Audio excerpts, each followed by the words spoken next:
Shalom saudaraku yang saya kasihi di dalam nama Tuhan kita Yesus Kristus. Renungan harian kita pada hari ini diambil daripada Efesus pasal 4 ayat 3. Bunyinya begini. Dan berusahalah memelihara kesatuan roh oleh ikatan damai sejahtera. Demikianlah firman Tuhan. Saudara, petikan ini sangat luar biasa, kena pada tempatnya, dan dia memberikan peringatan kepada saya secara pribadi. Kenapa tidak? Hari ini saya terlibat dengan pertikaian persepadanan tanah.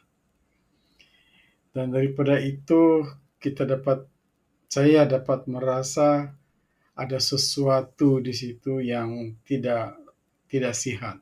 Ya, sebab masing-masing mempertahankan sempadan itu sendiri.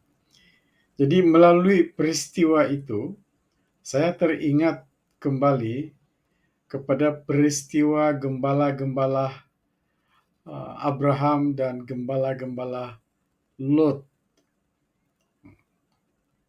Abraham diberkati dengan kekayaan ternak dan begitu juga dengan Lot. Dan masalah mereka adalah kawasan padang ragut mereka itu tidak cukup luas untuk ternakan mereka. Maka terjadilah masalah di mana ada kemungkinan ternakan Abraham mungkin tergeser kepada kawasan padang ragut ternakan Lot, dan begitulah seterusnya. Akibatnya terjadi pertengkaran di antara gembala-gembala ini. Dan apa yang terjadi mereka coba selesaikan dan mereka berpisah. Ya. Tetapi di dalam kisah itu bukan pasal pasal kawasan, tetapi persempadanan. Ya. Dan apakah kesannya di situ? Saya dapat melihat bahwa kalaulah perkara ini selalu berlaku di kalangan orang Kristen, yang akan terjadi adalah perpecahan. Ya, yang akan terjadi adalah perpecahan, dan yang kita dapat melihat di situ ya adalah kesatuan itu sangat rapuh, ya. Kesatuan itu sangat rapuh dan ikatan damai sejahtera itu juga sangat lemah. Ya. Kenapa begitu? Sebab kita masing-masing mempertahankan hak kita. Saya secara pribadi coba pertahankan hak saya. Demikian juga dengan kawan sebelah itu coba pertahankan hak mereka. Ya. Tetapi saya bersyukur kepada Tuhan. Saya sangat bersyukur sebab daripada itu saya dapat belajar juga dalam Ulangan pasal 27 ayat 17 mengenai penggisiran persempadanan itu. Dalam firman Tuhan itu, dalam ayat itu dikatakan bahwa terkutuklah. Jadi baik kepada rakan sebelah ataupun jiran sebelah ataupun kepada saya, jika saya dengan sengaja menggeser persempadanan itu, artinya saya akan terkutuk, dan bukan saya secara pribadi, tetapi keturunan saya demi keturunan saya.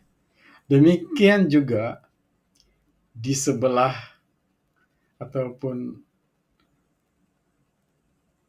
saya punya jiran. Ya. Jadi apa yang saya telah buat adalah lebih baik kita tunggu dulu keadaan yang sesuai, dan pada masa yang sama kita rantis dulu. Kalau ada lagi pertikaian di situ, maka biarlah kita serahkan kepada jiran sebelahkah ataupun siapa-siapa yang boleh menyelesaikan keadaan itu. Saya pikir itu yang lebih sesuai lah. Nah, ini tentang peristiwa pertikaian yang baru saya terlibat pada hari itu. Ya, pada hari itu. Jadi apakah yang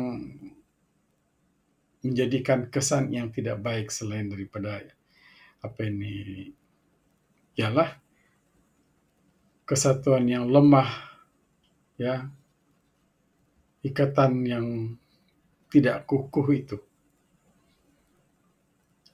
Dianya saja peristiwa itu, keadaan itu boleh saja menjadi pintu kepada iblis untuk menguasai pemikiran sama ada saya ataupun pihak yang satu ini untuk menjadikan kami saling bermusuhan.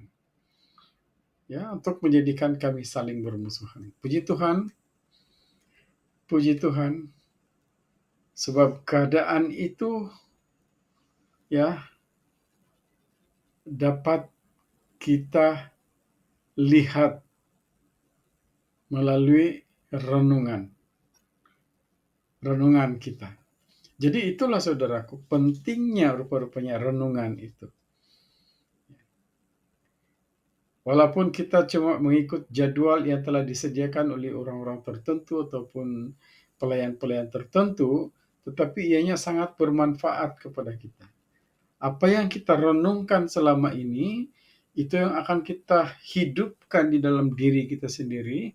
Firman Tuhan itu kita praktikkan di dalam kehidupan kita, dan kita akan menghadapi suatu cabaran iman. Ya, jadi bukan mudah untuk mempraktikkan kasih Kristus itu. Bukan mudah untuk mempraktikkan firman Tuhan itu. Tetapi Yesus telah melakukannya dengan begitu baik sekali. Yesus telah melakukannya dengan begitu baik sekali sampai Yesus mengatakan, "Jadikanlah semua bangsa muridku." Ya, jadikanlah semua bangsa muridku. Artinya Yesus sendiri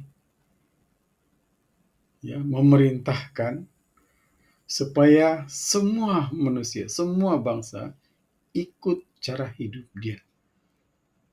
Sebab hanya cara hidup Yesus saja yang kudus, yang berkenan kepada Yahweh itu sendiri.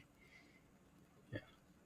Selain daripada Ilya, selain daripada Henok.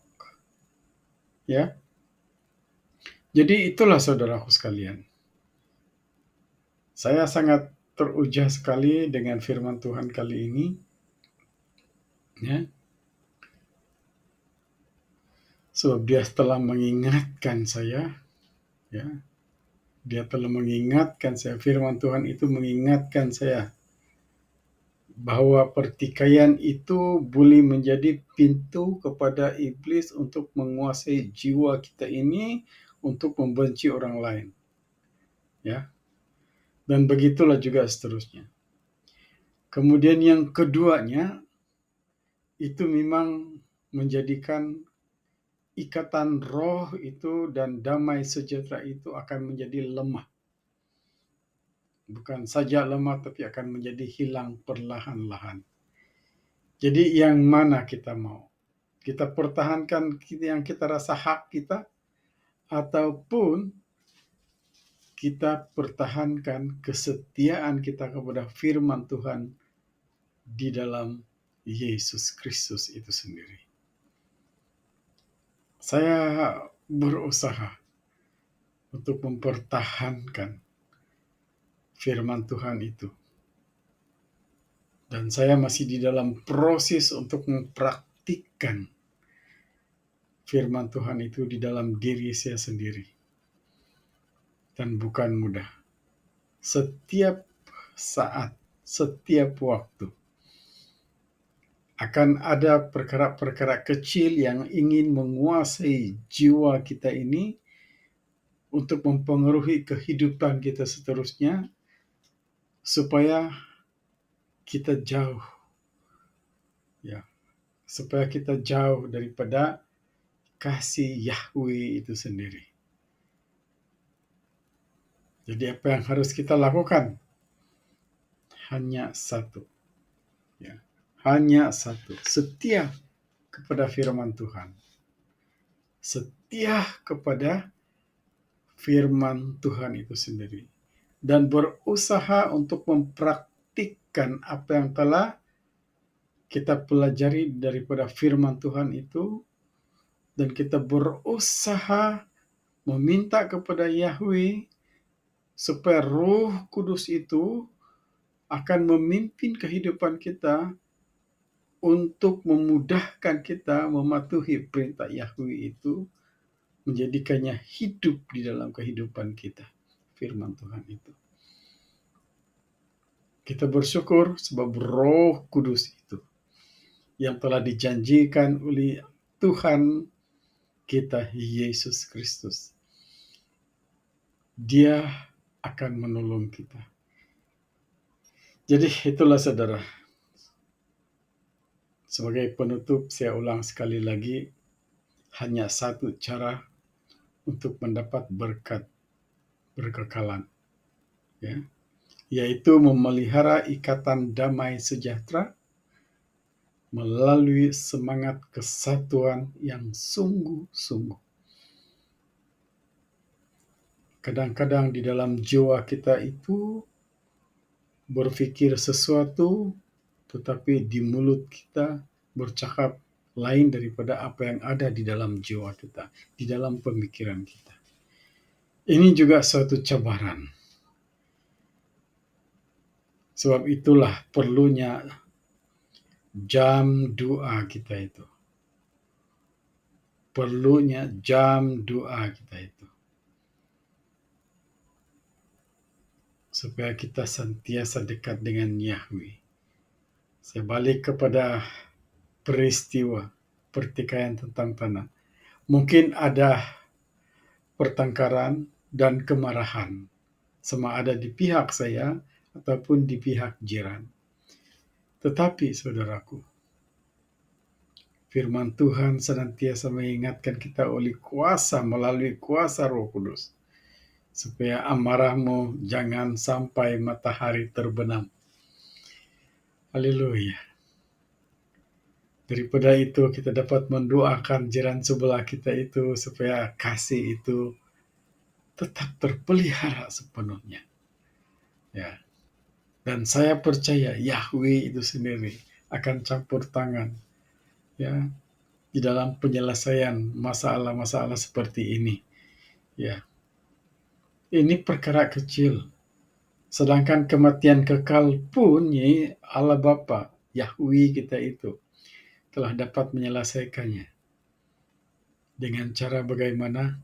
Mengutus anaknya yang tunggal Yesus Kristus untuk menyelamatkan kita. Melalui firman-Nya dan melalui kematiannya di atas kayu salib. Itulah Yahweh yang penuh kasih sayang kepada kita sebagai ciptaannya. Kiranya Roh Kudus terus memimpin kita. Roh Kudus terus menguasai akal budi dan pemikiran kita. Roh Kudus akan menguasai tubuh, jiwa, dan roh kita untuk sentiasa dekat kepada Yahweh itu. Tuhan Yesus memberkati. Amin.